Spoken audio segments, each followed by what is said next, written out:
I saw in my corporate life good people, nice people become very unhappy and cruel people because of stress. Our mind is like a lake, and if we're having a stressful day, it's all choppy. I would say kind of wake up and realize your life is like lightning. Stress has a way to make a friendly person into a very mean person. And you take the stress off and they slowly go back to being friendly. The willingness to take on other people's needs or problems and help them with them is the seed for fun.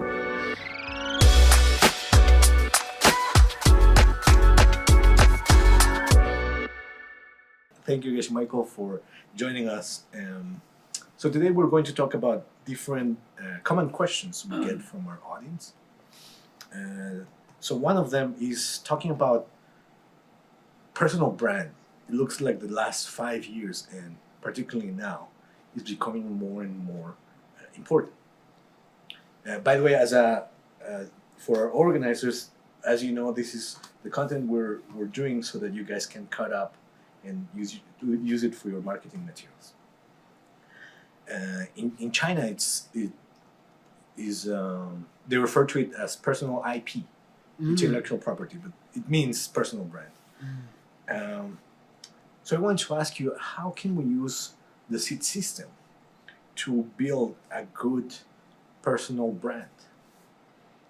Yeah, I have to say, first of all, I haven't thought about it at all. It's a surprise question for me. But I do understand the question, and more, because of the internet, each one of us is becoming like a personal advertising entity.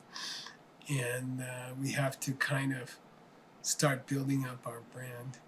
I was, by accident, I was reading a sports magazine today, and they were talking about young athletes going to this year's Paris Olympics. And these are exceptional people. They have won world championships, and most of them are just normal young people from a local high school or something like that. But they have some amazing talent, and they're like running number one in the world in 200-meter race or something. And they were describing one young lady whose name is Ting, I think, Ma Ting, and she lives in the United States, and she unexpectedly was number one in the Olympics or something. And then she got all this attention, and then online especially, people online started to bother her and attack her and things like that. And she discovered, and she actually got depressed, and it affected her running, and she started losing races, and it all goes back to her personal branding. And they described how she worked through it, and she actually spoke to a very experienced older woman who had the same problem 20 years ago and helped her through it and helped her establish her identity online. I think one thing is that the nature of the internet right now, as far as our personal identity, our personal branding, it can get negative suddenly. And I think for no reason at all. It happened to me. I know how it feels. And I think we have to be realistic about that. We have to understand that now we're all exposed in a way that we were never exposed before. And people can see into our personal lives. People can see everything about us, and people can criticize us easily. And so I think my first thought about it is that we should be brave, and we should take refuge in the fact that we are trying to follow the DCI system, which says that the more generosity you show, the more kindness you show, then that kindness will come back to you, and things will be fine. So I think my personal thought about establishing your own identity is to make a decision at the beginning that we really don't have a choice. Unless you hide in your house and don't use the internet or something, you are going to have an identity which is public. Each individual is going to have their lives examined, and I think if we try to follow the DCI principles of trying to help others the way that we would like people to help us. My personal experience is that the identity is established that way. So just trying to follow the seeds in sort of a happy, relaxed way. Don't overdo it.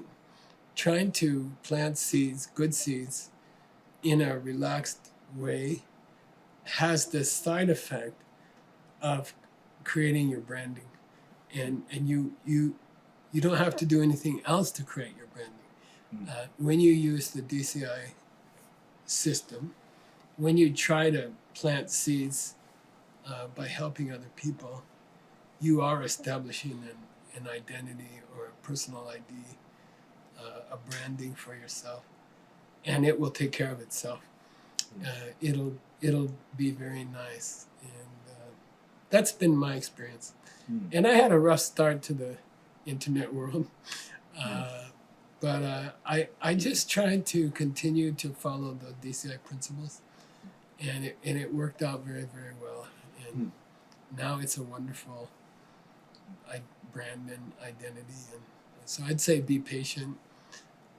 Just following the DCI seed planting system will help your brand to be created. And it's inevitable in this world that you will have a brand. So get used to it. Don't fight it. Accept it happily and make it sweet by following the seed system. Awesome. Great. Thank you for that answer. Another question is, we often, at least in a lot of discussions that I've had with different clients, there's often this thing of just plant the seeds. If you plant the seeds, you don't need the aspirin. But then that's only true for a extremely good practitioner. So with that in mind, how can we use the seeds in marketing to do a very good, effective job, which is expanding if for all our clients that are doing jobs that are helping other people, that have projects that help other people, how to use these too so that we can reach more people. Yeah, I understand the question. For example, I was helping. My mom passed away about a month ago, my stepmother, and so I was helping at her home to carry boxes. I got a hernia. I got something, and I needed to go to a doctor for surgery, and then I was looking at. I mean, I've never spent much time with doctors, but I now I decided I would like to get a good one, and so I'm planting seeds by helping many people for many years about their health situation. But at the same time, I'm studying the doctors. I'm getting to know them. I check who they are. I check what they're doing. I check on them. And I don't think there's a contradiction between those two. I think you should plant seeds. In reality, the seeds will take care of everything. But at the same time, it doesn't hurt to make decisions, to seek out information, to make comparisons in your business, and to make business choices. I don't think using the seeds is an excuse not to check things carefully. I think the combination of using common sense, checking things carefully. For example, your suppliers, checking into your situation with your suppliers. We do that with our cafe. We study the suppliers. Of course, we donate a lot of food to poor people, to food banks, and that should take care of the supplier problem. But we also spend time to study the supplier, to make sure they're honest, to make sure they're giving good quality, to try to buy organic food, for example. So I think they go together. I think the two go together. I think being responsible with your suppliers, with your customers, with your investors, checking them out, making sure that they're honest people and that they're giving a good product. I think they go hand in hand with being generous. I think a person who is good at the seed planting system also becomes a person who is responsible with the details, and they won't close their eyes and say, "Oh, I'm planting good seeds. I don't have to check if this supplier is honest or not." And I think the more seeds you plant, the more responsible you become. The decision to plant seeds is a kind of ultimate responsibility, and people who decide to use the seed system become very responsible people, and they get good results. Oh, I like that. Responsible in all areas. Yeah. Awesome. Okay. The next one is, so there's a big talk of if you want to attract more people into your business, building a big personal brand is important. Getting to people to hear about you, to know you, is an incredible marketing tool. Just to let people be curious and come to you. So how can we do that while not falling to the trap of just wanting to be famous because, our ego, etc.? That's a good question. So I have a fun story about this. I think stories are better because we remember them. But I grew up in Arizona, and there was one magazine in the whole state, in the whole province, which was very famous. And it's called Arizona Highways. And it's not about highways. It's actually a magazine dedicated to beautiful places in the state. And they're famous for their photography. Their photography is similar to National Geographic. So our parents would buy the magazine at the grocery store just so the kids could look at the pictures in the magazine. So, we haven't done much advertising. For example, for my cafe, we haven't got an advertising budget. We don't go to, we don't have an advertising team. But this famous magazine contacted us. They contacted us and said, "Could we do an article about your cafe?" And we're like, "Yeah, sure," and so they came. They did photos. They did a wonderful article, and it came out a couple weeks ago, and the cafe was flooded with customers.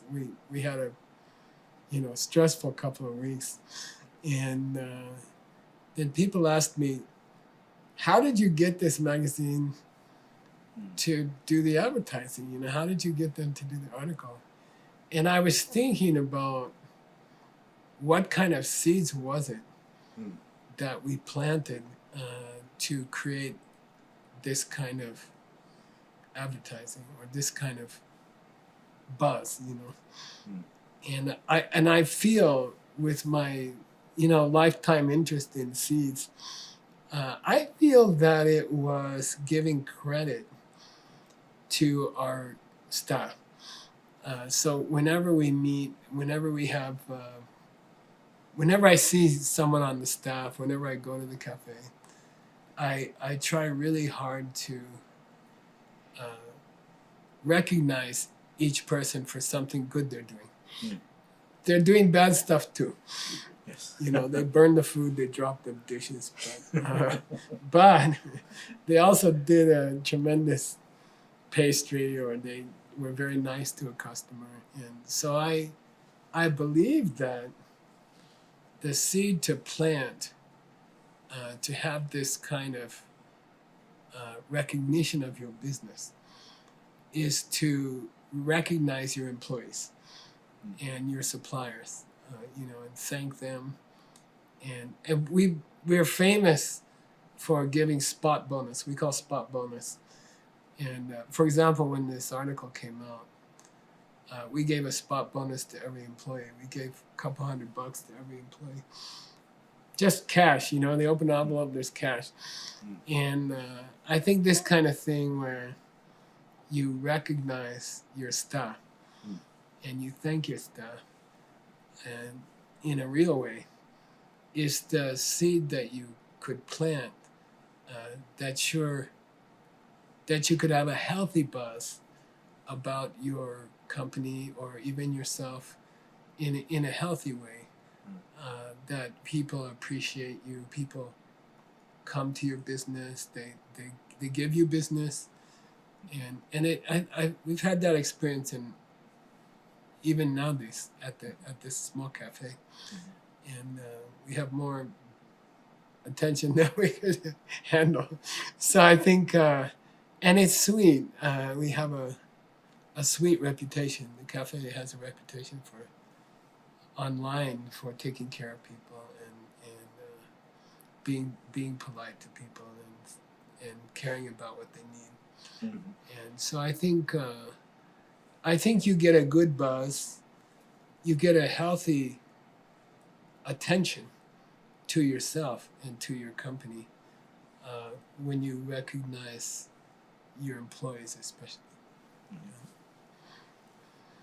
I love that answer. Okay, it's his thing to build personal brand. I love it. So another thing is, you just, I think you talked about it at the beginning of this session.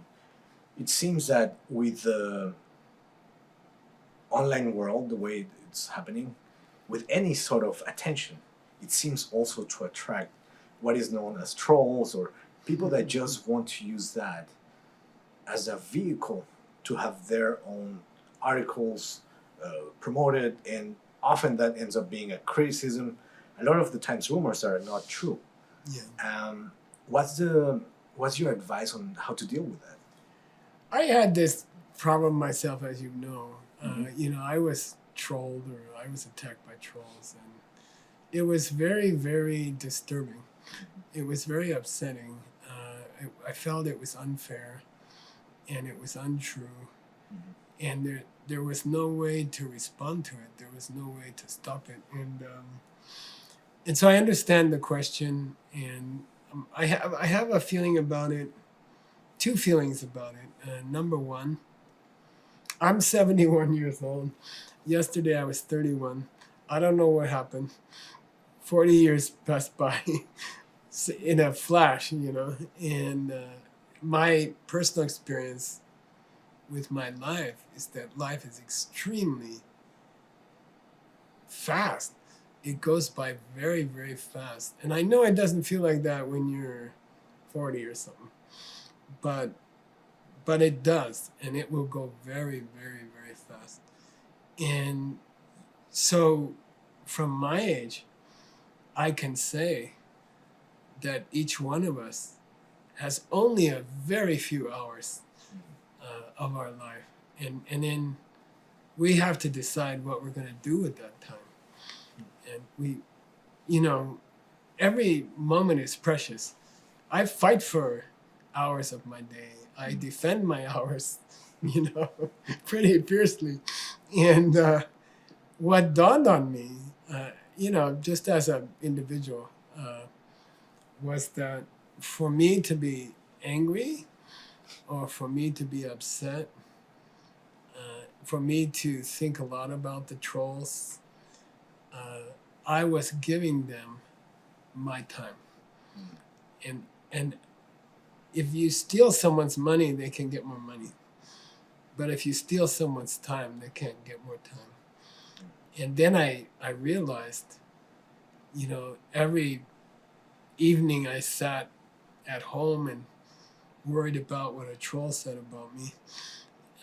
I was giving up the most precious thing I had, which is my time. So on one hand, I would say, kind of wake up and realize your life is like lightning. Your life passes like lightning. And when you think about the trolls, or when you think about hurting the trolls back, or getting revenge on the trolls, or somehow defending yourself against the trolls, I think try to go to a higher level and understand you are giving them your most precious possession, which is your time. And I would say, from my own experience, having been trolled very well, don't give them the time. Don't give them your hours. Those are too precious. Those are yours. And otherwise, they cannot steal those hours. Only you can give them. So I'd say, on one hand, just refuse to participate in it. And, my mom taught me, if a kid at school bothers you and you keep ignoring them, they get bored and then they find another kid to pick on. So that's one truth about life. But then on the other hand, as a DCI practitioner, as a practitioner of the DCI system, once you learn the pen, then you have to say that the troll is coming from you, and that you must have somehow planted those seeds. And probably they are from, I would say, quietly judging other people privately, even without telling them or without saying anything. Those of us who, once you're at a certain level of maturity, you don't troll people in personal conversation, for example. You hold back. You control yourself. But the thoughts go in your mind. The thoughts are circling in your mind. Oh, this person's an asshole. And those thoughts do circle in your mind, and they plant seeds. So I think from the DCI seed planting point of view, you cannot meet a troll and you cannot see a pen unless you plant the seeds. So if you're being bothered by trolls, then you have to, the best thing to do is to think carefully, how am I planting this seed? We can call it meditation. Yes. But really it's just sitting in a chair and thinking about it. How am I doing this? Maybe silently in my own heart, and I'm criticizing the world I'm like a homemade troll. Okay. Yeah. Right. And okay. Stop. Thank you very much for your answer. Now we're going to jump to a different topic, and also, unfortunately, very common topic, that is stress.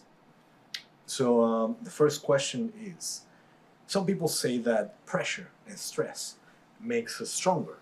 Kind of like a good analogy would be a diamond, right?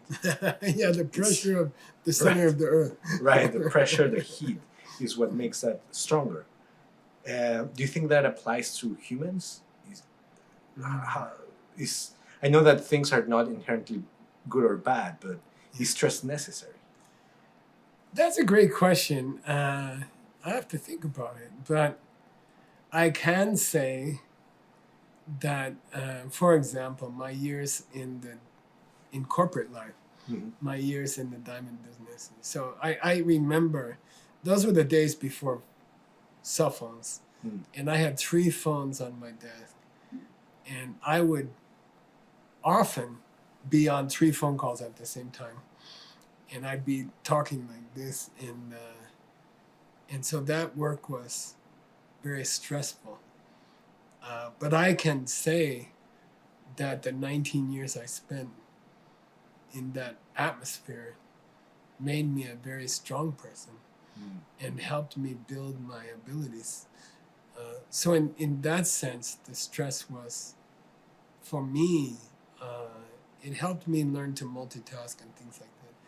On the other hand, I know what it is to be under too much stress. For example, sometimes if I travel and I have too much stress, I know what that feels like, and that's a different thing. That kind of stress, I think, is very destructive, and it can hurt your health. It can hurt your peace of mind. I saw in my corporate life good people, nice people, become very unhappy and cruel people because of stress, just because of stress. Stress has a way to make a friendly person into a very mean person. And you take the stress off and they slowly go back to being friendly, So I believe there's a good amount of stress which makes you stronger. And I think there's too much stress which can hurt your character and hurt you emotionally. And I think the idea is to find the dividing line between those two. I seek out situations. It's like when you go to the gym and you try to lift more weight, and it'll build up your muscles. And then if you try to lift too much, you hurt yourself. So I think then what we need to talk about is what are the seeds for the wisdom to know the difference? Right. What are the seeds I can plant Yes. to recognize when stress is hurting me and to recognize when stress is building my character. And what do you think? I mean, what do you think would be the seeds to be able to make the distinction? This stress is too much, and this stress is hard, but it's helping me get stronger.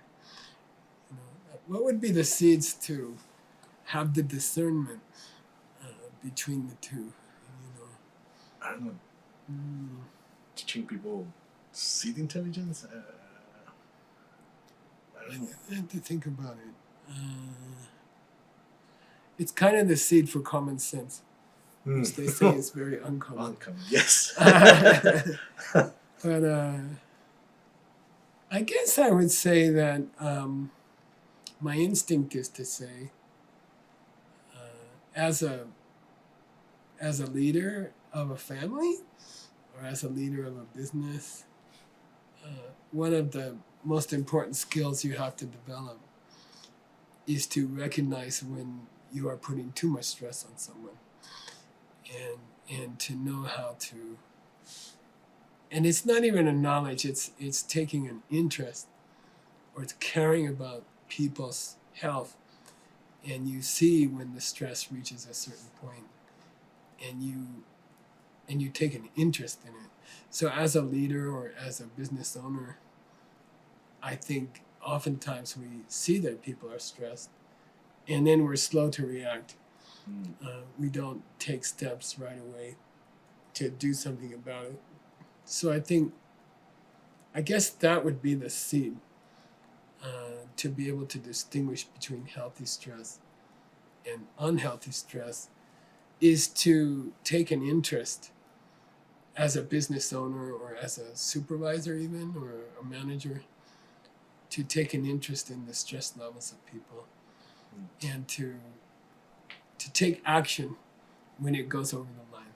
Because I think most of us, if the employee is good and they tend to stress themselves, we tend to react too late when they're putting too much stress on themselves. I think even a good manager tends to react too slowly to an unacceptable level of stress on their employee. So I would say, for us to be able to distinguish between the two kinds of stress for ourselves, we would have to take, seed system says, we'd have to take a greater interest in the stress that we see other people's experiencing, see them experiencing, and then do what we can to help the situation.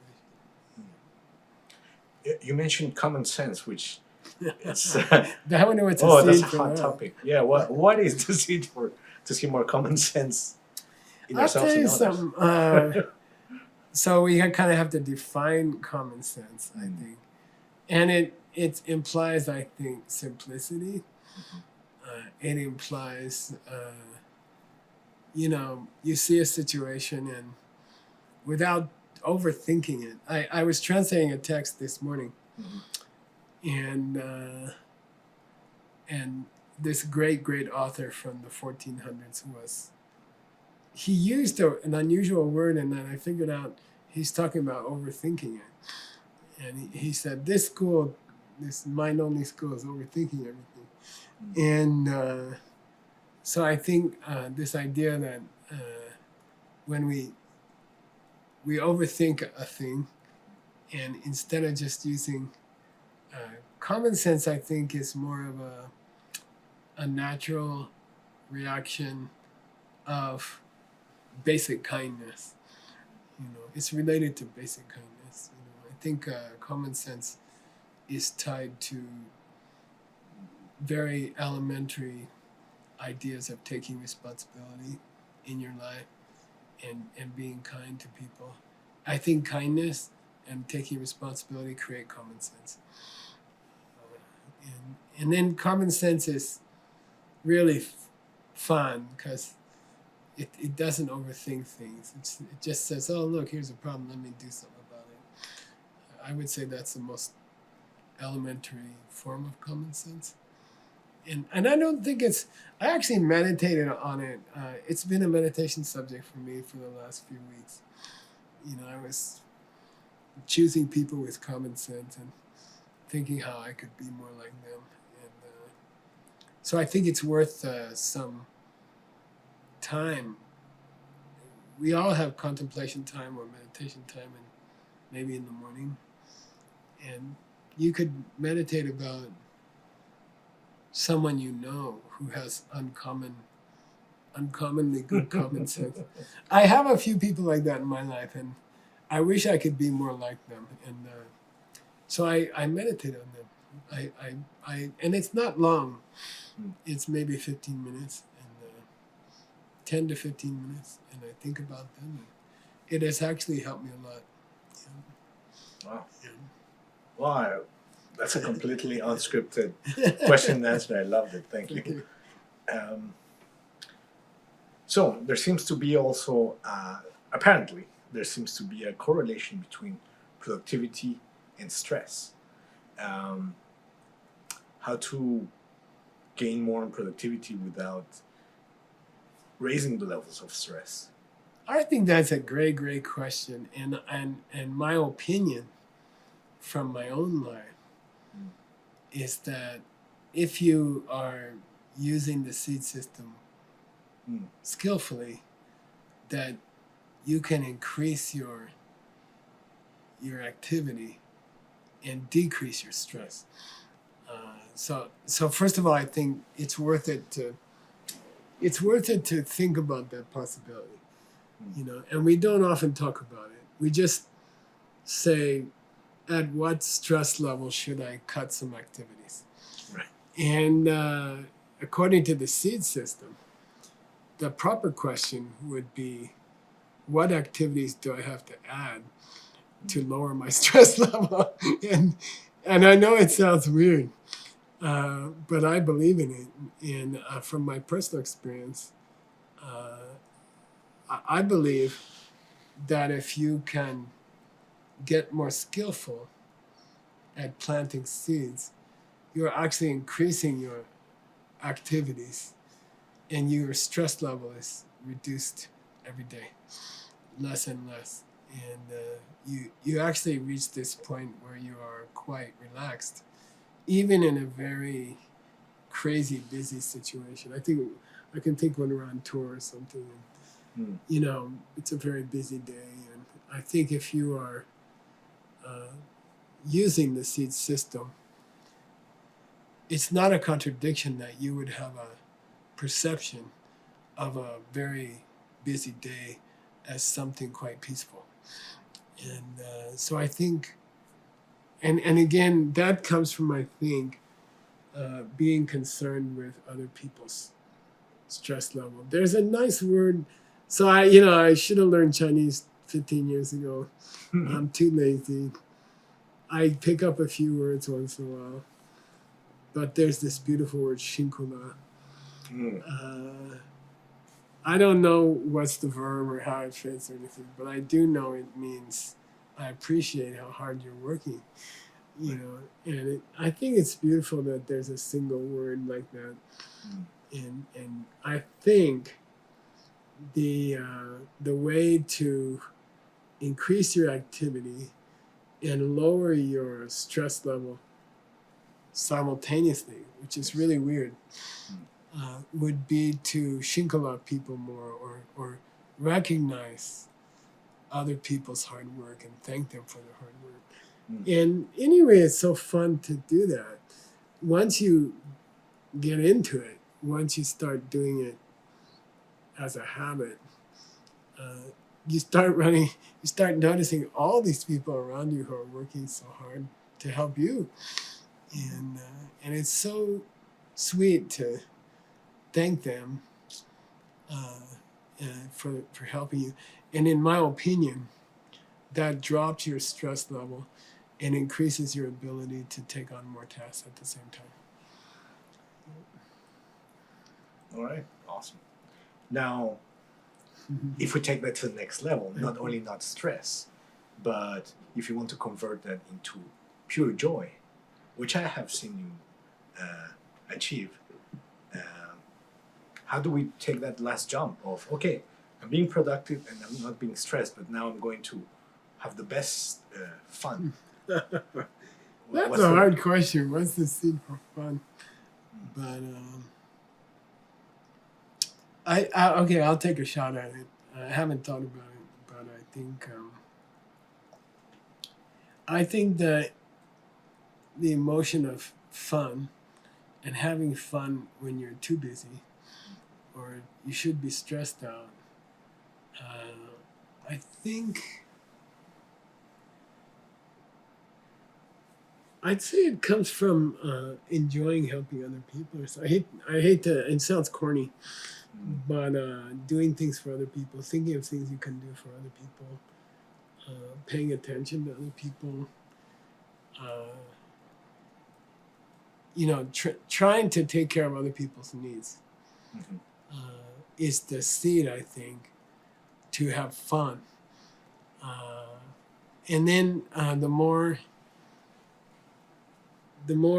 attempts you make during your week to help other people in different ways, I think one overriding seed opening is that you have more fun with everything you do. And then more activity becomes more fun. And that's a wonderful place to be. I think the willingness to take on other people's needs or problems and help them with them is the seed for fun. The willingness to take pressure from other people or help them meet their pressure is the seed to create. It's the seed to have a constant feeling of fun with everything you're doing. Yeah. And it's fun. Yeah. Makes sense. Yeah.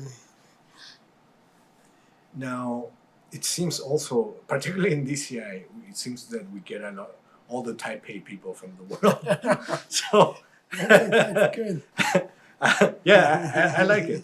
But at the same time, when trying to help other people, I've seen that in my own team. When you try to tell people, oh, you know what, don't work too hard. They're like, well, everybody around me, everyone, the whole team is doing it. Wow.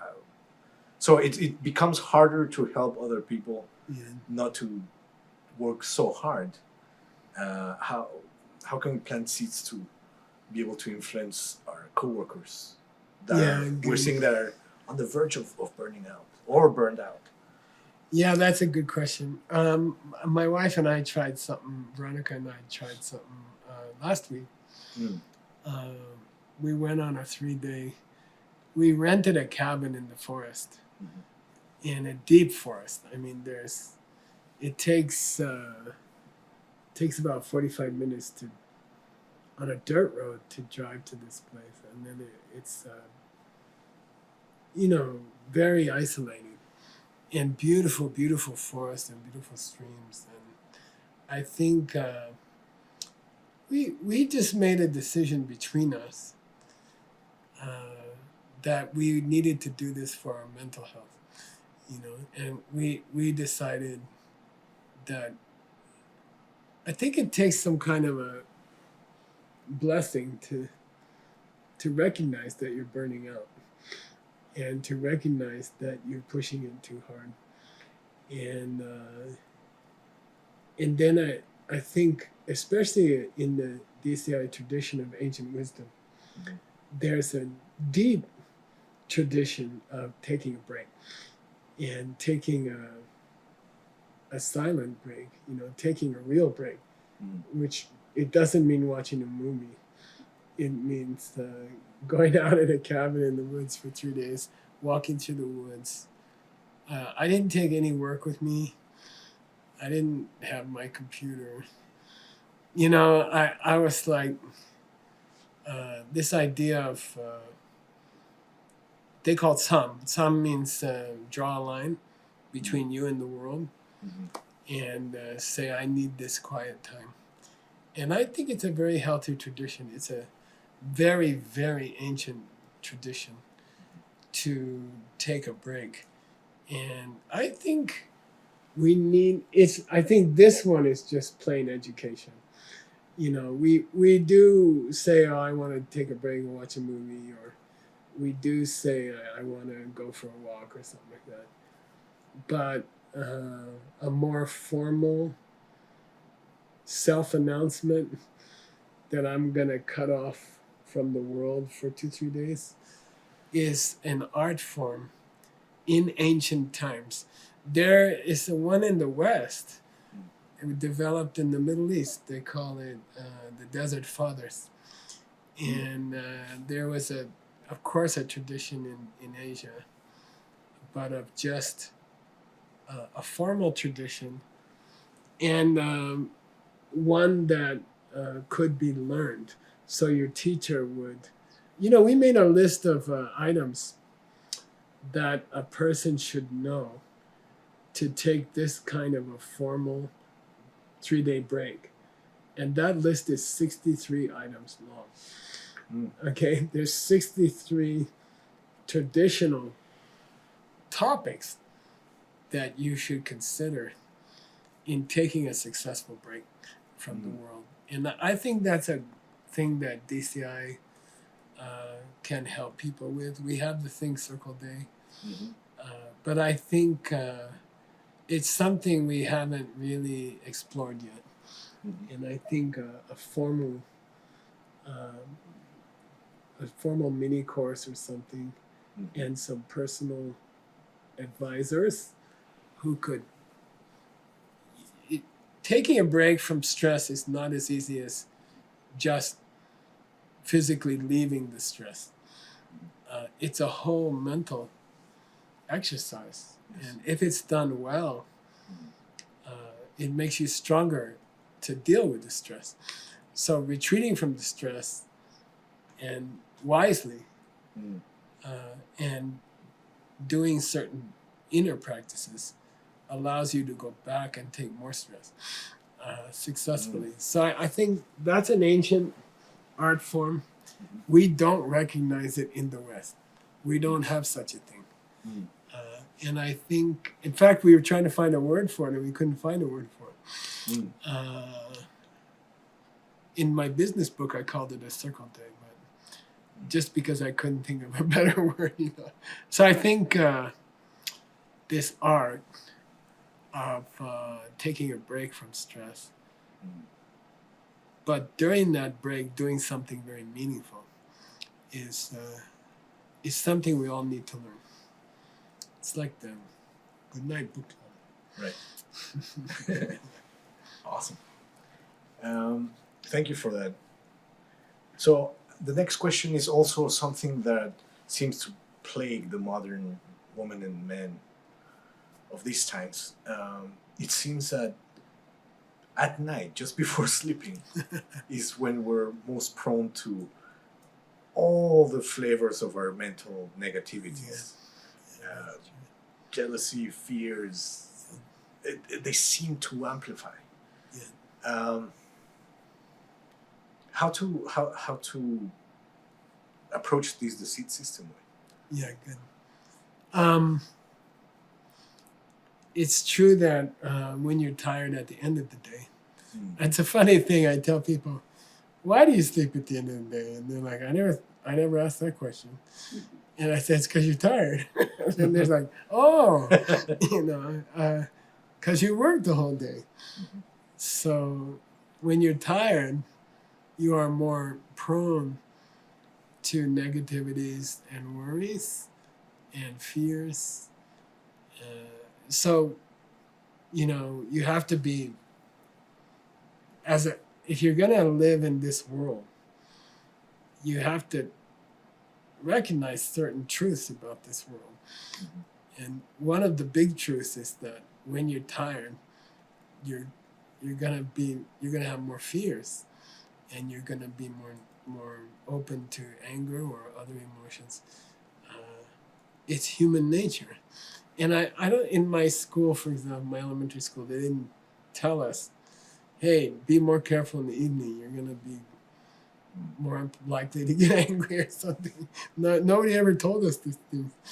But it makes sense that when you're tired, you're going to be more open to fear and more open to anger and worry.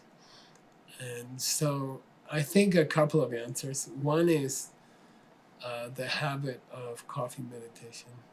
The DCI, one of the cornerstones of the DCI method, I think, one of the things I'm proudest of is the coffee meditation.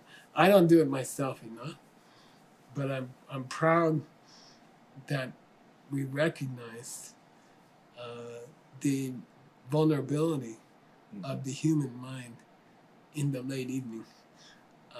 So if you can step in and use that vulnerability in a positive way and think about good things that you did or you heard other people do or you saw other people do, I think that's one important thing. Personally, I've been, I had problems at night in the past. I had problems. Night was not a good time for me. And I would wake up and have bad thoughts, or I would have trouble falling asleep, or I'd wake up early. And since I got involved in this Good Night Book Club, which basically it says, I go to bed at 10 p.m. and I wake up at 6 a.m. And there's an interesting thing I've learned, and it took me 70 years to learn it, but that's okay.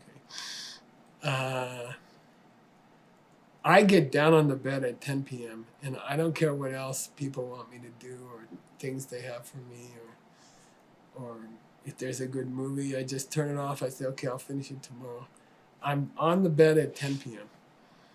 And if I don't feel like sleeping because I stupidly had a coffee at my coffee shop in the late afternoon, I force myself to lay on the bed and with my eyes open. Like I don't let myself do anything else. And then when the clock says 6 a.m., I get up. And I don't care if I slept well or I didn't sleep well. I get up at 6.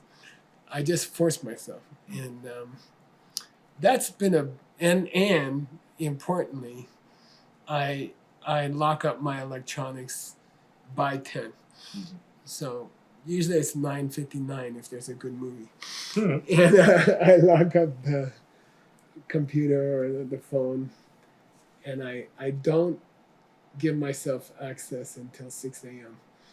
And I'm very strict with it because I know myself, and I will get around it, and I will get lazy, and it's like being on a diet. Mm. If I have one cinnamon roll, it's over.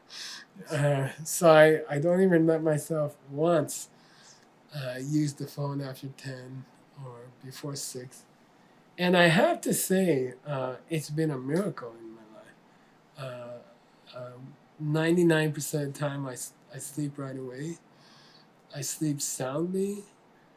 I was in Shenzhen Airport last week. Mm. There's an Estee Lauder poster next to the Chloe store. And the poster said, with our eye makeup, you're going to look like you had 8 hours of sleep. You were with me. Yes. And I said, well, I don't look like I had 8 hours of sleep. I did have 8 hours of sleep. I don't need your eye makeup, you know. And so I think it's a miracle. And if you can learn that system of putting away the big breakthrough is putting away your electronics at 10 o'clock. And I wake up every day now at 5:59. I wake up, I turn the alarm off. The other day I woke up a few minutes early and I got up and then the alarm went off. My wife was sleeping. And anyway, but I wake up just before the alarm and then I turn it off. And I have never been so productive in my life. Those morning hours, they're fresh, and the morning is quiet. The world is quiet, and I work like a demon for 4 or 5 hours, and it's wonderful. Anyway, that's my discovery. Too late in life, probably. Never too late. Yeah, is to. And I think these days we should get more and more into it, helping people to put away their electronics. Yes. And as we said with the Peacock Parenting Program, I think it's going to be very valuable for children, for young people. Yes. So that's a whole job that you and me and other DCI members, we have to get on it. Awesome. Thank you very much. I love that. Yeah. That combination of tools. All right. So the next question is around crystal lakes. So I love that expression. Yeah. Yeah. So let's say that inevitably, at some point, we fail to manage our stress. How to make sure we don't pass it on to others, and then the vice versa.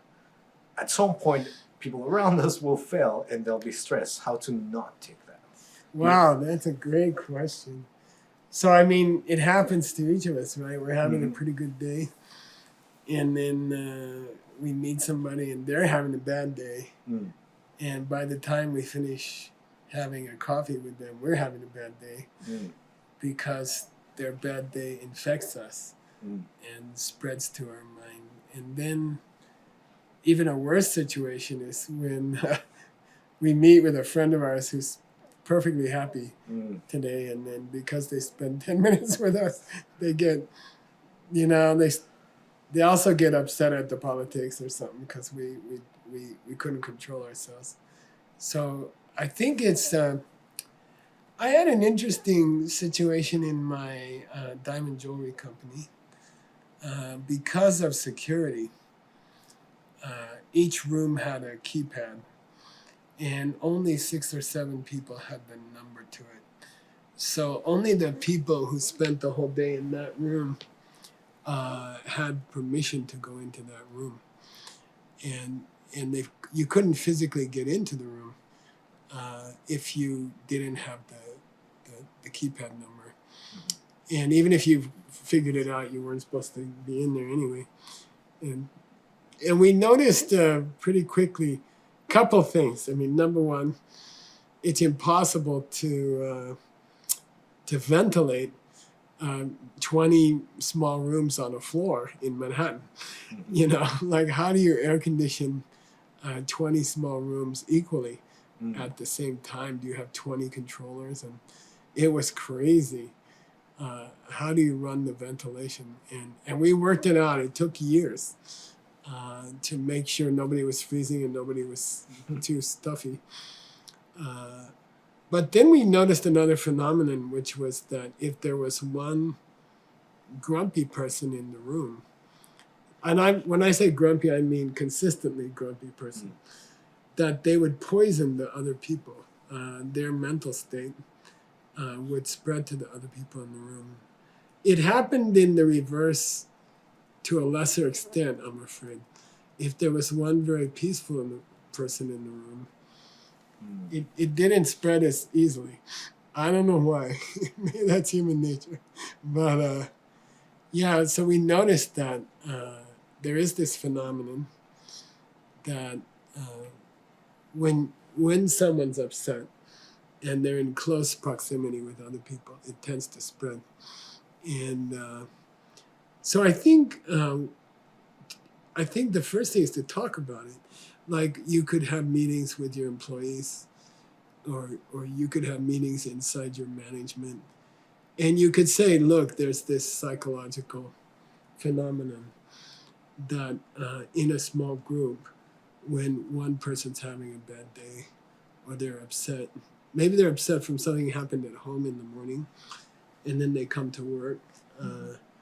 Just be aware that it affects other people. We used to call it, the farting phenomenon, which is the smell spreads in the room, and it affects everybody. And so I think when they say forewarned is prepared or something. Forewarned is forearmed. Anyway, if you know, and if you talk about it in staff meetings about this phenomenon, then people are going to be more careful to not be influenced by other people's moods. And they're also going to be more careful not to let their mood influence other people. The grossest solution is isolation. Okay.